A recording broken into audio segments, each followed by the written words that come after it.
like Kim, I do not like going out and speaking to people and just jumping into their lives. I like to be the one that's kind of hiding off in the background and not be noticed.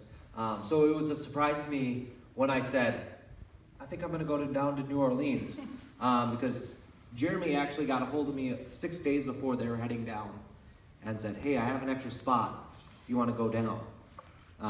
And I just finished a class on street evangelism, which once again I did not want to do originally, but it was something that it's just God is putting me in these places of, okay, let's get you comfortable with being uncomfortable. And that is exactly what happened in New Orleans. Not enjoying crowds, and it was just really cool to get out there and be out of my element and have God behind me.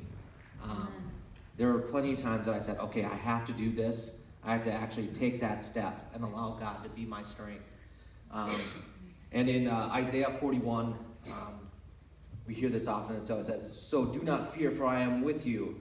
Do not be dismayed, for I am your God. I will strengthen you and help you. I will uphold you with my right hand.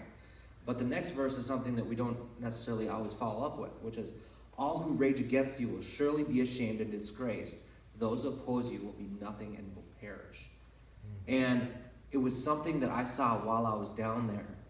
As I think when I was holding the cross, I said to someone, I actually said to Abby, okay, before you leave, I have to walk with the cross because that would be a big move for me.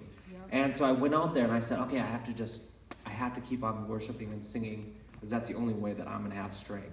And so for 3 hours holding this cross, I was just singing and praising, and people would come up and be angry that you were sitting there and try to make you uncomfortable or, say something negative back to them.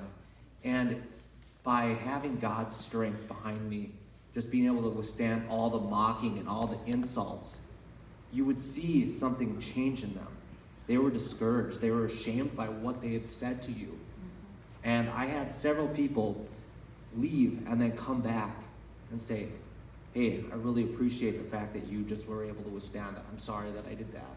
Or come up and just, you're a pretty good guy. Simple things. I mean, we also had a lot of people just kind of like, oh, I really appreciate what you're doing. And then they'd go with their drinks and get girls to try to flash them.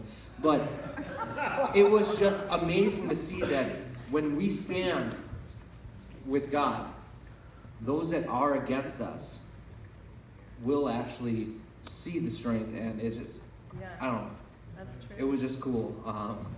I actually was going, oh, what am I going to talk about when I come up here? I don't want to say the same stories that Jackson and John have heard 1,000 times. And then God kept on just telling me all these different things, and then now I get up here and then they just kind of disappear. But I think the biggest thing for me was being able to see that the work that we did down there, though I might not have led a bunch of people to Christ, it was all those seeds being sown. Yes. That there's that team that's there every weekend, like Jackson was saying, and they are continually feeding and just putting it out there for all these people that down the road, I know in my life, it wasn't until I came into Teen Challenge that I really went, God is real.